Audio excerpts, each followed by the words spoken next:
नमस्कार, मी जान्हवी सावंत. मार्ग प्रगतीचा या कार्यक्रमात आपलं स्वागत आहे. मंडळी, आज आपण ज्या विषयावर चर्चा करणार आहोत तो थेट आपल्या शेतीशी, शेतकऱ्यांच्या भवितव्याशी आणि पर्यावरणाच्या संतुलनाशी जोडलेला आहे.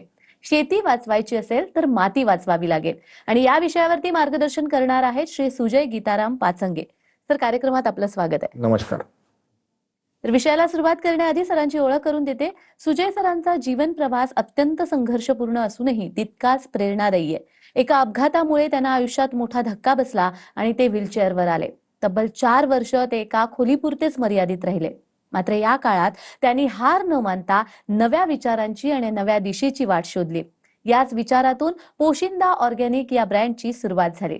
आज पोशिंदा ऑर्गॅनिकच्या माध्यमातून सेंद्रिय खत निर्मिती करून हजारो शेतकऱ्यांना मातीची गुणवत्ता सुधारण्याचा आणि शेती टिकवण्याचा नवा मार्ग मिळतोय. पोशिंदा ऑर्गॅनिक मध्ये खत निर्मितीची प्रक्रिया पूर्णतः वैज्ञानिक आणि पर्यावरणपूरक आहे. बायोडिग्रेडेबल कच्च्या मालावर प्रक्रिया केली जाते.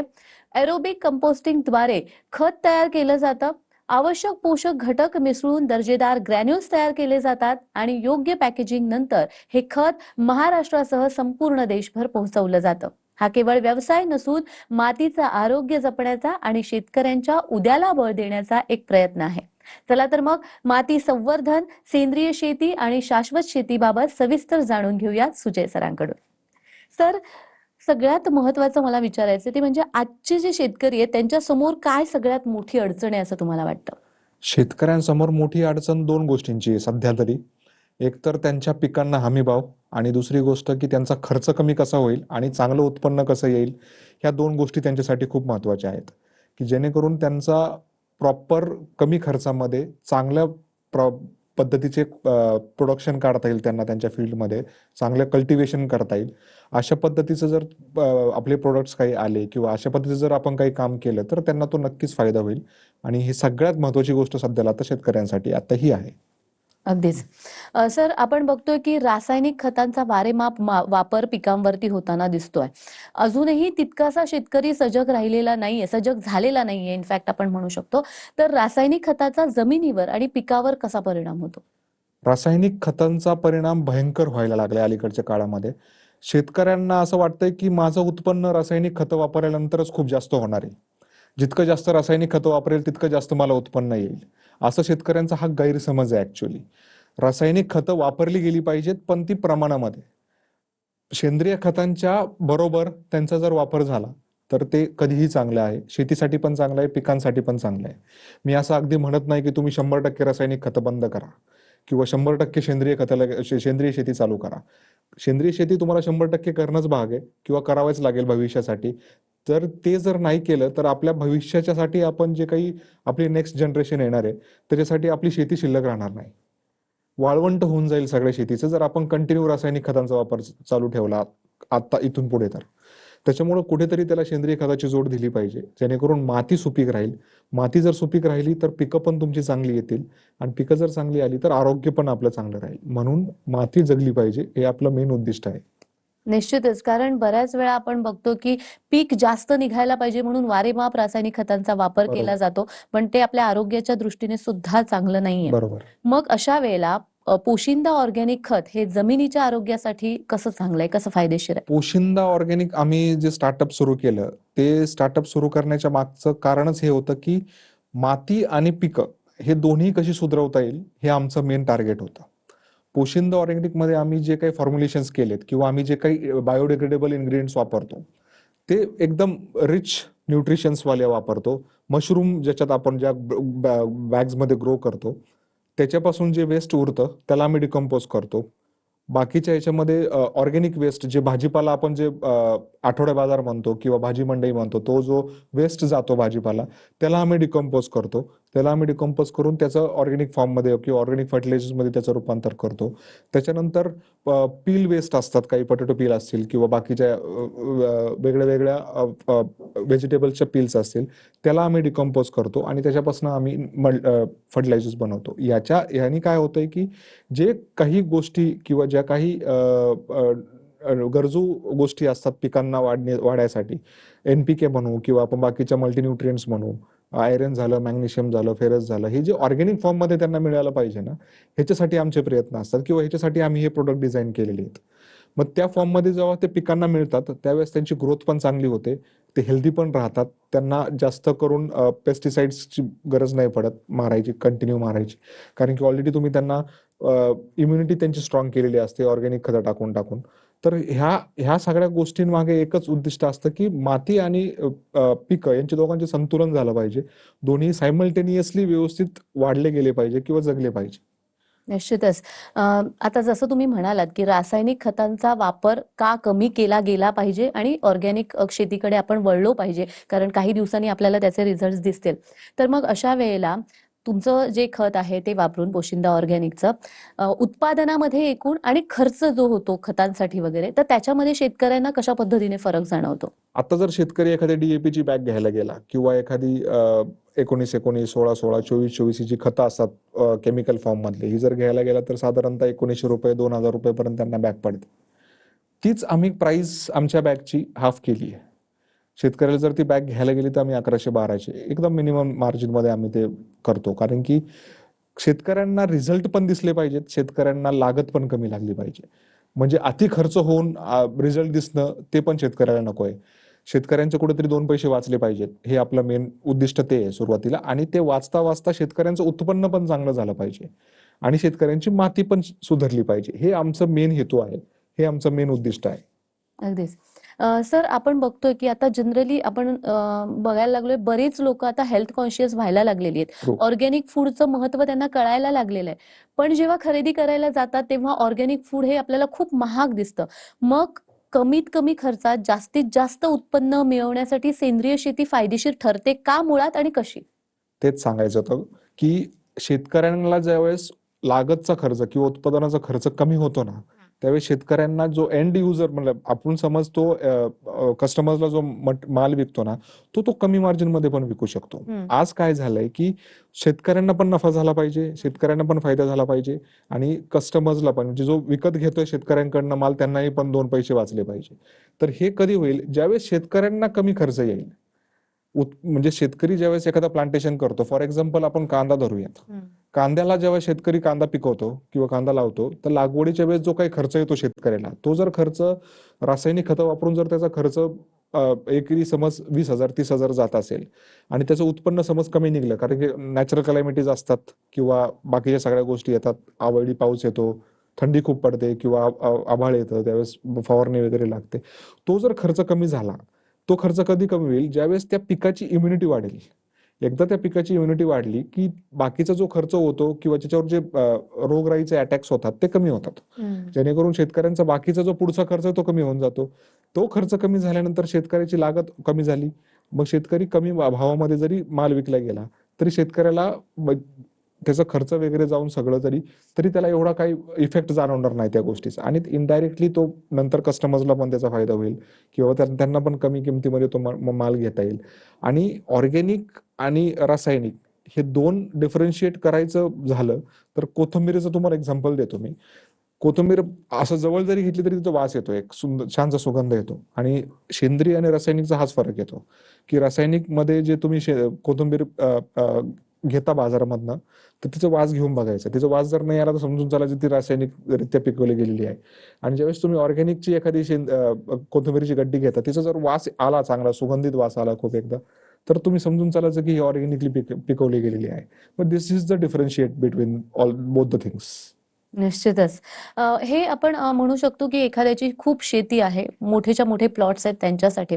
पण लहान आणि अल्पभूधारक जे शेतकरी असतात, त्यांच्यासाठी पोशिंदा ऑर्गॅनिक कसं फायदेशीर ठरतं? सेम सेम थिंग आहे. त्याच्यामध्ये काही असं मोठं काही नाहीये. जसं आपण मोठ्या शेतकऱ्यांना आपण देतो, तसंच सेम छोट्या शेतकऱ्यांनी पण वापरलं तरी काय, म्हणजे त्याच्यात काही एवढं हे नाही होणार. मेन काय आहे की उत्पन्न वाढलं पाहिजे. छोटा शेतकरी असो, मोठा शेतकरी असो, कुणी असो, त्यांचं उत्पन्न वाढलं तर ऑटोमॅटिकली त्यांचा खर्च कमी होऊन उत्पन्न वाढणं गरजेचं आहे आपल्यासाठी आणि शेतकऱ्यांसाठी पण. त्यांना हेच हवं आहे की बाबा आम्हाला ₹2 कमी खर्च करून, आता जे एखाद्या खताच्या दुकानामध्ये शेतकरी गेला, शेतकऱ्याला आयडिया नसते की त्या पिकासाठी काय टाकलं पाहिजे काय नाही. तो दुकानदाराला काय म्हणतो, "बाबा माझं हे पीक करायचंय, मला मला ऊसाची लागवड करायची आहे किंवा मला कांद्याचं पीक घ्यायचंय, तर त्याच्यासाठी मला कुठली कुठली खतं फायदेशीर होतील तुम्ही सांगा." शेतकरी अनएज्युकेटेड ह्या गोष्टीमध्ये, की बाबा त्याला माहिती नाही की कुठली खतं वापरली गेली पाहिजे. पण तो जसं आपण डॉक्टरकडे गेल्यानंतर डॉक्टरला सांगतो की मला हा आजार आहे, डॉक्टर प्रिस्क्रिप्शन लिहून देतो, आपण ते खातो. सेम शेतकरी तसंच करतो, मला हे पीक आहे, मला हे लावायचंय, तो दुकानदाराकडे जातो, दुकानदार लिहून देतो, तो ते वापरतो. मग आता शेतकरी जोपर्यंत एज्युकेट होत नाही ह्याच्यामध्ये, की बाबा मला एक कांद्याची लागवड करायची आहे, त्या कांद्याची लागवड करण्यासाठी मला ही 4 खतं पुरेशी झाली, याच्या व्यतिरिक्त मला एक्स्ट्रा काही खतं टाकण्याची गरज नाहीये. मग हे आमचं काम आहे, ॲज अन पोषण ऑर्गॅनिक हे आमचं काम आहे शेतकऱ्याला एज्युकेट करणं याच्यामध्ये, की तुम्ही ह्या 4 गोण्यावरच किंवा 4 बॅग्स टाकल्या तुम्ही याच्यामध्ये, तर तुमचं कांद्याचं पीक येऊ शकतं. एक्स्ट्रा तुम्हाला एफर्ट घेण्याची किंवा एक्स्ट्रा खतं जबरदस्ती टाकण्याची गरज नाहीये. जितकं तुम्ही एक्स्ट्रा टाकसान त्यांना, तितकं त्याचं नुकसान आहे. नुकसान पिकाचं पण आहे, शेतीचं पण आहे. एक्स्ट्रा केमिकल आपल्या शरीराचं एक्झाम्पल घेऊयात. आपण जर कंटिन्यू जंक फूड खात राहिलो किंवा कंटिन्यू बाहेरचं खाणं खात राहिलो, तर आतून आपलं शरीर कमकुवत होत जातं, आपली इम्युनिटी कमी होत जाते. सेम पिकांचं पण आहे. त्यांना तुम्ही जितकं चांगलं खायला देसाल, तितकं त्यांची इम्युनिटी स्ट्रॉंग होईल, तितके ती पिकं चांगली येतील, तितकं उत्पन्न पण चांगलं येईल. सेम सिस्टम आहे. निश्चितच. आणि मी मगाशी आपण जसं बोलत होतो, 2-2.5 वर्ष तुम्ही ह्या सगळ्या गोष्टींवरती रिसर्च केलेला आहे, रिसर्च फक्त केलं. R&D केलेली आहे आणि त्यातून ही सगळी ऑर्गॅनिकची कल्पना तुम्हाला सुचली आणि त्यानंतर हे सगळे खतं निर्माण झाली. शेतीची आता तुमचं ब्रीदवाक्य हे आहे, की जर शेती वाचवायची असेल तर माती माती टिकली टिकली पाहिजे पाहिजे. खरं तर. तर मातीची सुपीकता जर टिकवून ठेवायची असेल, तर शेतकऱ्यांनी कोणत्या गोष्टी पाळल्या पाहिजेत? सिंपल गोष्ट आहे, शेतकरी घरच्या घरी सुद्धा या गोष्टी करू शकतो. मी असं म्हणत नाही की तुम्ही पोशिंदा ऑर्गॅनिकचीच खतं वापरून तुम्ही या सगळ्या गोष्टी करा. सिंपल गोष्ट आहे की खूप आपली जुनी लोक जी होती ती शेणखत वापरायचे. शेणखत वापरूनच पिकं काढायची. त्यावेळेस रासायनिक म्हणजे साधारणतः 70-80चा जो काळ होता, जसं 70-80 दशक जे त्यावेळेस शेतकऱ्यांकडे पैसे नसायचे, रासायनिक खतांची माहिती नव्हती किंवा किंबहुना ते नव्हते पण आपल्याकडे रासायनिक खतं त्या प्रमाणामध्ये. मग त्यावेळेस शेतकरी शेणखत वापरायचा. मग शेणखत वापरल्यानंतर शेतकऱ्याला रिझल्ट यायचे ना हो. कसं काय यायचे त्यावेळेस मग? त्यावेळेस तो केमिकल वापरत नव्हता. त्यावेळेस पण रिझल्ट यायचे ना. मग सेम प्रोसेस जर त्यांनी आता केली तर आता पण रिझल्ट येऊ शकतात ना. आता काय झालं की जास्त उत्पन्न घेण्याच्या पाठीमागे जर आपण पळालो ना, तर आपण आपलं नुकसान करून घेतोय. कांद्याला समज बाजार नाही आज किंवा कांद्याला भाव नाही आज, मग कांदा काय करतो आपण, साठवून ठेवतो शेतकरी आपला. मग कांदा साठवून जर ठेवला, तुम्ही जर केमिकल फॉर्म मध्ये जर तो पिकवला ना, तो साठण्याची क्षमता त्याची कमी होऊन जाते.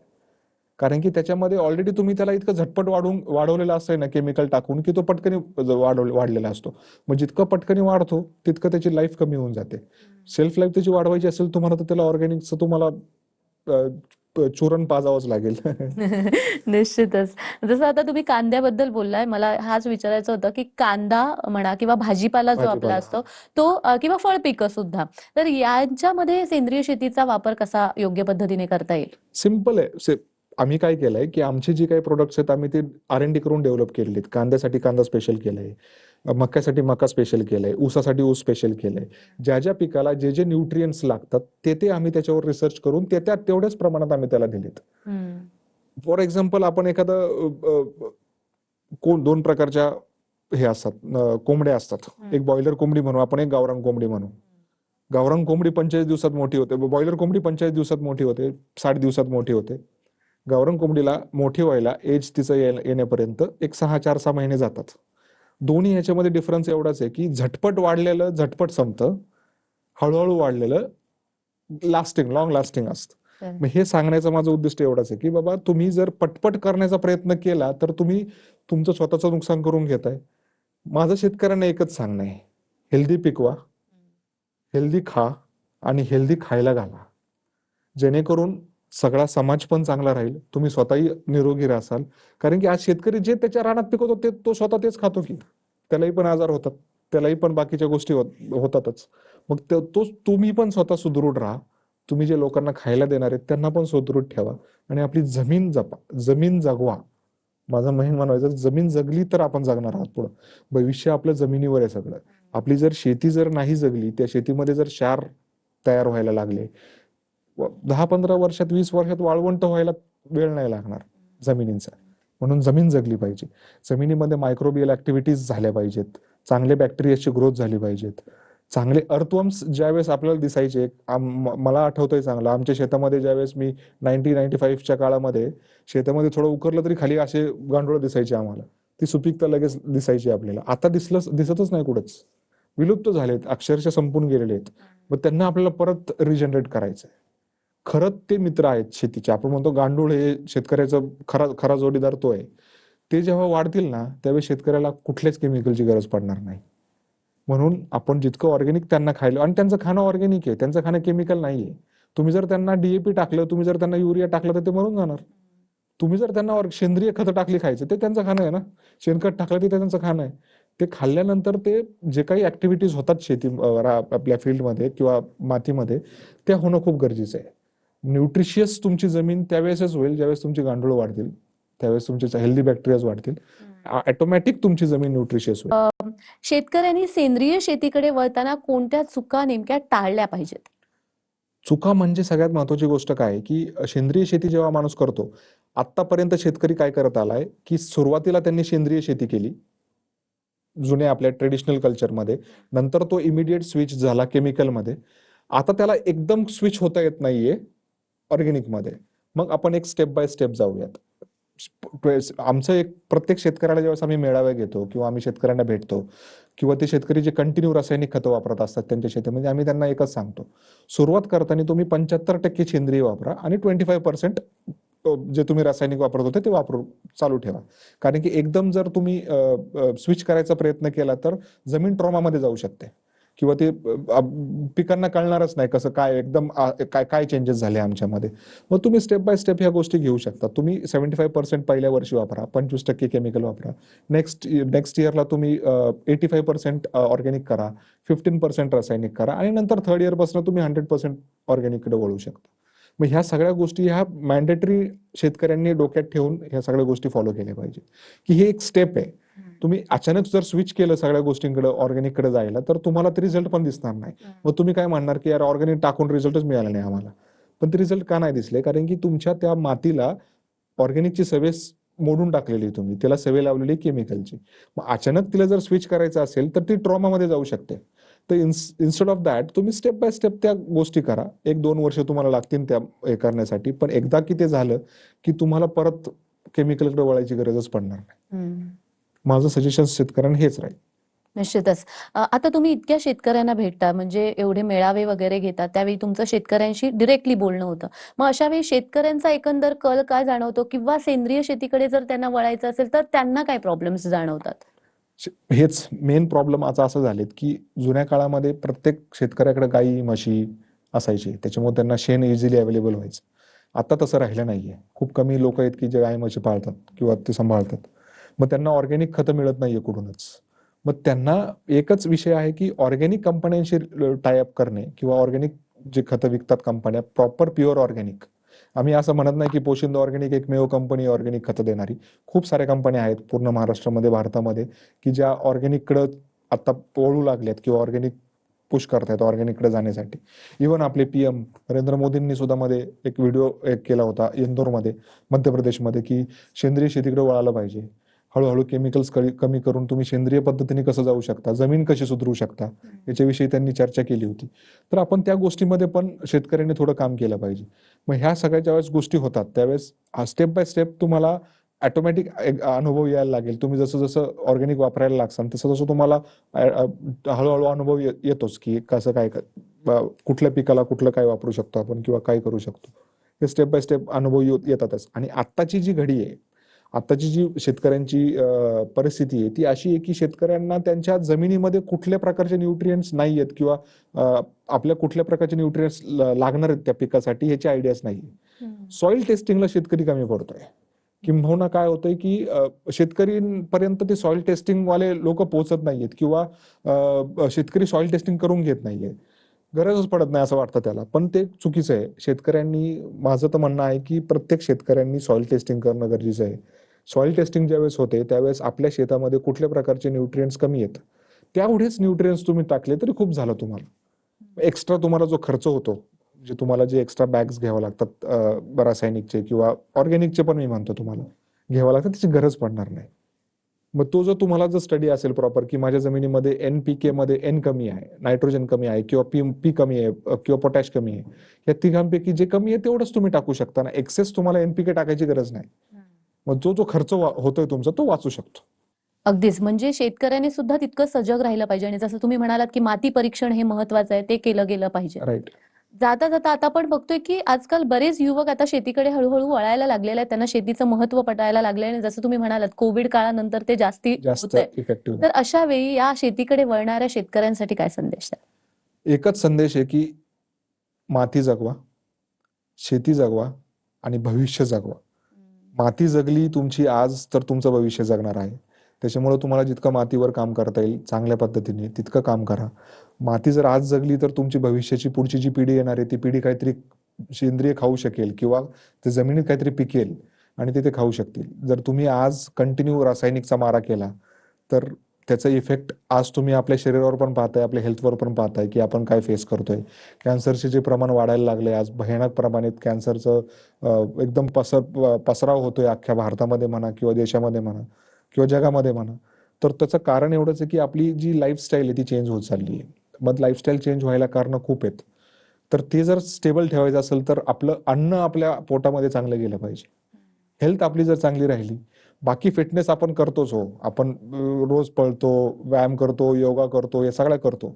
पण त्याला तुम्हाला जर खाणं चांगलं नाही मिळालं, म्हणजे तुम्ही रासायनिकरित्या पिकवलेल्या गोष्टी खाऊन जर तुम्ही व्यायाम करताय तर ते काही इफेक्टिव्ह होणार नाही. मग ते येऊन जाऊन तुम्ही तिथंच येणार आहे परत. तर जर तुम्ही ऑर्गॅनिकरित्या पिकवलेल्या भाजीपाल्या खाल्ल्या आणि आता कोविड नंतर बरेचशी लोक मी पाहतोय की सिटीजमध्ये सगळे अर्बन गार्डनिंग करायला लागलेत, किचन गार्डनिंग करायला लागलेत. छोट्या छोट्या पॉट्समध्ये कोथिंबीर लावा, मेथी लावा, पालक लावा, ते घरच्या घरी करतायत. मग त्यांना एक का करतायत तर ते त्यांना एक एक्सपिरियन्स आला किंवा त्यांना कळालं की बाबा ऑर्गॅनिक आणि सेंद्रिय खाल्लं पाहिजे आपण. ते निश्चित खाल्लं तरच आपण हेल्दी राहूयात. निश्चितच सर, तुम्ही इथे आलात आणि खूप छान मार्गदर्शन या विषयावर केलं. त्यासाठी खूप खूप धन्यवाद. धन्यवाद. तर मार्ग प्रगतीचा मध्ये आज आपण इथेच थांबतोय. पुन्हा भेटूया एका नवीन विषयासह. तुम्ही कुठेही जाऊ नका. पाहत रहा TV9 मराठी.